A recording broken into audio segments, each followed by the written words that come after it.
right side. Si Richard kasi umuwi ng Pilipinas dito ng high school. Nag-graduate sa De La Salle sa Alabang. So, nakuha ni Richard yung Tagalog. ugali ng Pilipino, ganyan. Si Rufa sa Raymond, magka-partner yung dalawang yan. My God! Nag-Inglesan sila.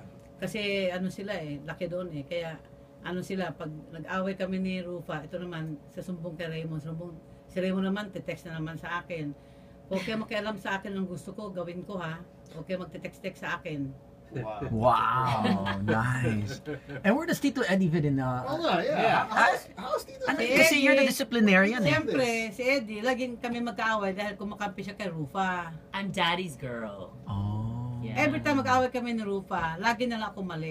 Si Rufa lagi ang tama. Kaya si Eddie naman inaaway ko. Kasi maski mali, sabi niya tama. Kaya nangyayari dyan, hindi pa siya nagagalit kay Rufa. Pag kunyari galit ako kay Rufa, hindi siya nagagalit. Sa akin siya galit. See, can you imagine what it's like when all of us go on vacation